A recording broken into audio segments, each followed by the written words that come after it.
আসসালামু আলাইকুম আরহামতুল্লাহি বরকাতুহু। আফরিন নাসমিন রেসিপিতে সবাইকে স্বাগতম। দূরের এবং কাছের বন্ধুরা নিশ্চয়ই আলহামদুলিল্লাহ অনেক ভালো আছেন। শুরুতে যারা দেখবেন তারা অবশ্যই একটা লাইক দিয়ে দেবেন, টেনে টেনে দেখবেন না, প্লিজ ভিডিওটা একটু ফুল দেখার চেষ্টা করবেন। নিয়ে এসেছি আজকে মিষ্টি কুমড়া দিয়ে মুরগির মাংস। চলেন কথা না বাড়িয়ে মূল উপকরণে চলে যাই। কি দিয়েছি আমি? মুরগির মাংস, আদা, রসুন, পেঁয়াজ সব কিছু একটু দিয়ে ম্যারিনেট করে রেখেছি। মিষ্টি কুমড়া আর আলু এভাবে কেটেছি। মাশাআল্লাহ, আমার এভাবে ভালো লাগে, এভাবে কেটেছি। কেউ চাইলে কিউট করেও কেটে নিতে পারবেন। এখানে সব ধরনের মশলা আধা চামচ করে দিয়ে দিয়েছি। শুধু পেঁয়াজটা বাকি রেখেছি আমি। পেঁয়াজও এখানে একটু করে দিয়েছি। এগুলো সব মেখে ফেলবো, একটু করে ম্যারিনেট করে রাখবো। আর এখানে পেঁয়াজ, শুকনো উপকরণগুলো মশলা দিয়ে দিয়েছি। এখন দিয়ে দেবো তেল।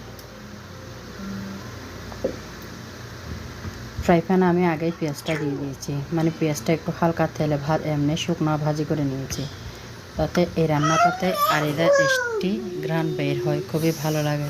দিয়ে দিয়েছি রসুন কুচি। সবাই নিশ্চয় ভালো আছেন। দেশের পরিস্থিতি এখনও তো অনেক ভয়াবহ। বন্যার কারণে অনেক মানুষ ক্ষতিগ্রস্ত হচ্ছে। যে যেভাবে পারছে এভাবে সহযোগিতা করতেছে। আল্লাহ যেন সবাইকে আবার পরিস্থিতি ঠিক করে নিয়ন্ত্রণে নিয়ে আসে, এটাই আল্লাহর কাছে দোয়া রইল। ভিডিওতে অবশ্যই নতুন বন্ধু হলে সাবস্ক্রাইব করে পাশে থাকবেন। আপনাকে 24 ঘন্টা পরে যেয়ে ব্যাগ দিয়ে আসবো যদি আপনি ইউটিউবার হন। আর যদি সাধারণ দর্শক হন তাহলে অনেক অনেক ধন্যবাদ আমার পাশে থাকার জন্য। আমি ম্যারিনেট করা মুরগির মাংসটা এখানে দিয়ে দিয়েছি। এখন ভালো করে নাড়াচাড়া করে নেব। এভাবে ভাজি করলে খুবই ভালো লাগে। এখন ভালো করে একটু নাড়াচাড়া করে নেব।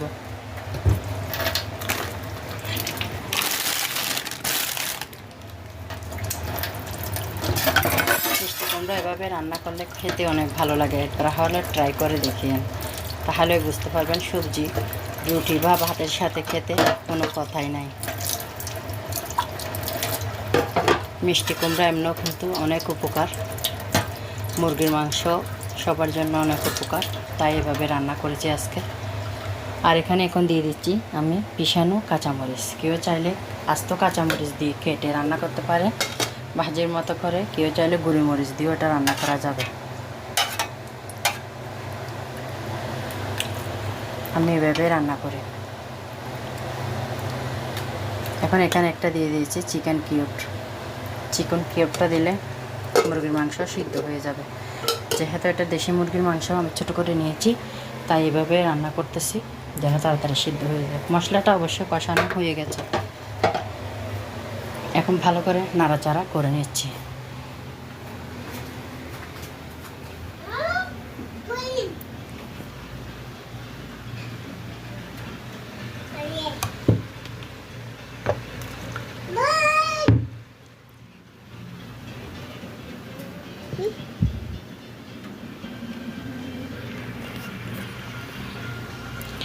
নাড়াচাড়া করতেই আছি, ক্যামেরাটা একদম অফ করতে ভুলে গেছি। এ পর্যায়ে আমি এখানে 1 কাপ পানি দিয়ে দিয়েছি যেন ভালো করে সিদ্ধ হয়ে যায়।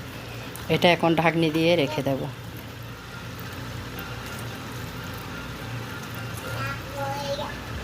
নাড়াচাড়া করে এখন ঢাকনিটা দিয়ে দিচ্ছি,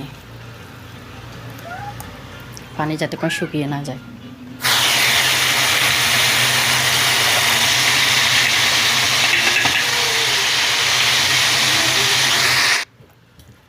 পানি শুকিয়ে যাওয়ার পরে দেখেন আমি এখন মিষ্টি কুমড়া আর আলুটা দিয়ে দিয়েছি। আলুটা বাচ্চারা খেতে পারবে তাই দিয়েছি।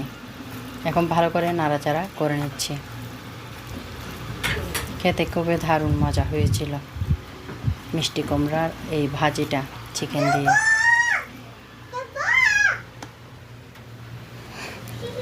আমার ছোট মেয়েটা কিচিমিচি করতেছে।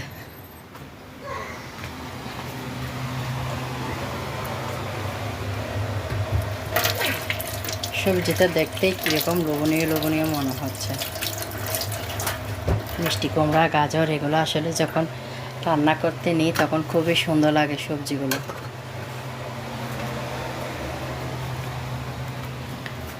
মশলাটা একটু ভালো করে আমি এখানে নাড়াচাড়া করে নিয়েছি, অর্থাৎ একটু ভালো করে কষিয়েও নিয়েছি এভাবে। তাই বেশিক্ষণ নাড়াচাড়া করছি। 2 মিনিট ঢাকনা দিয়ে রাখবো।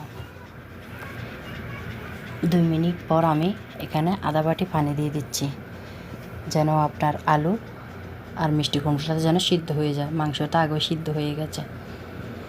এটা মাখা মাখা করব, তাই পানি বেশি দিচ্ছি না। স্বাদ মতো লবণ দিয়ে দিচ্ছি। প্রথমে একটু লবণ দিয়েছিলাম, একটু কম হয়েছে, তাই আর একটু দিচ্ছি। মানে এখানে চায়ের চামচ নিয়ে অবশ্যই আধা চামচ লবণ দিতে হবে। চায়ের চামচ নিয়ে দেখিয়ে, আবার তরকারির টেবিল চামচ না, চায়ের চামচ নিয়ে। তাই বলে দিয়েছি যে পরিমাণ মতো দিতে। কেউ লবণ একটু বেশি খায় বা কম খায়। একটু ঢাকনা দিয়ে দেব। দেখেন কতটুকু পানি বের হয়েছে। এগুলো সব আমি শুকিয়ে নেব। একদম মাখা মাখা হলে তারপরে নামিয়ে এনে ফেলবো। এখন পরিবেশনের পালা। দেখেন কতটুকু মাখা মাখা করেছি। সবাই ভালো থাকবেন, সুস্থ থাকবেন।